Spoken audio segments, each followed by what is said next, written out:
Le Quesaco, toujours fidèle au poste pour vous proposer de décrypter un nouveau mot de la foi. Bonjour et bienvenue à tous. Alors aujourd'hui, ça va être un peu comme en cours d'anglais ou d'espagnol, si vous vous rappelez. Les profs, ils disaient toujours « attention aux faux amis ».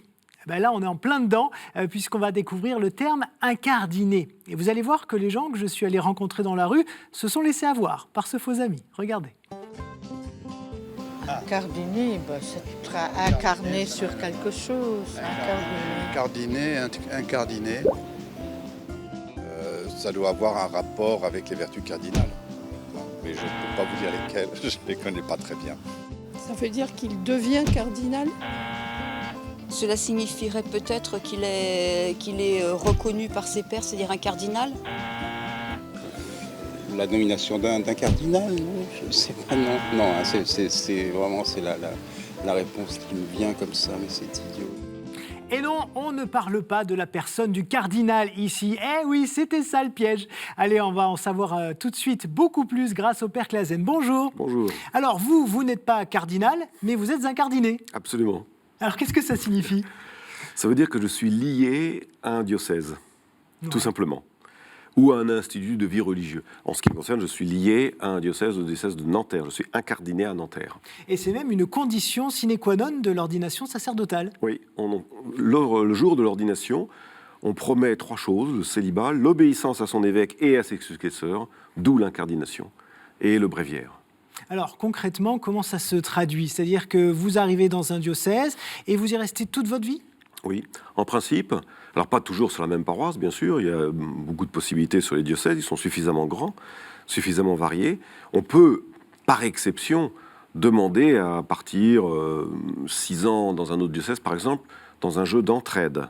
C'est le concile de Nicée, de IVe siècle, donc d'emblée, on se méfie beaucoup des prêtres qui bougent, qui ont la bougeotte, qui ne se fixent pas, qui ne sont pas fidèles.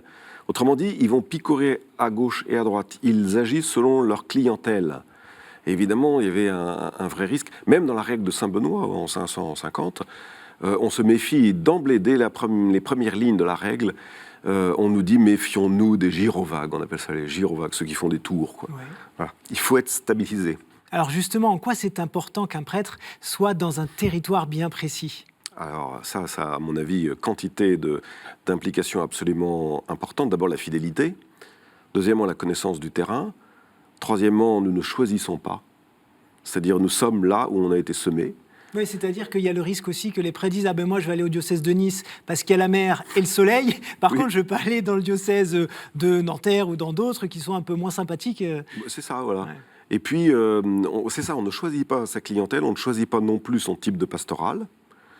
On obéit à un évêque. Et puis, je pense qu'il y a cette espèce de respect du réalisme des choses et du peuple de Dieu, quoi. Dans le peuple de Dieu, il est comme il est. Donc, on le prend là où on est. Et d'ailleurs, on sera bon parce qu'on connaît les gens. Oui, c'est important aussi pour vos fidèles qu'ils sachent que vous êtes là et que c'est vous. Vous êtes un peu un point de repère, en gros. Absolument, oui. Et si ça bouge tout le temps, il n'y a plus de point de repère. Mais bien sûr, c'est comme les abbayes qui sont là depuis des siècles et des siècles. L'abbaye est toujours là, quoi. Le monde tourne autour, ils sont toujours là. Et cette incardination, est-ce que ce n'est pas une ode au sédentarisme ? Je sais que c'est un thème qui vous tient particulièrement à cœur. En tout cas, c'est certainement une déclaration de guerre contre le nomadisme. Ça, c'est clair, ouais. Ouais, absolument. Le nomade, d'abord, c'est un mythe, mais le nomade ne s'attache pas aux gens. Il les utilise au passage. Le sédentaire, il s'attache aux gens, il leur rend service, il est lié à eux. Existentiellement, nous sommes liés, un prêtre est lié à son peuple, d'une manière existentielle, pas uniquement d'une manière canonique.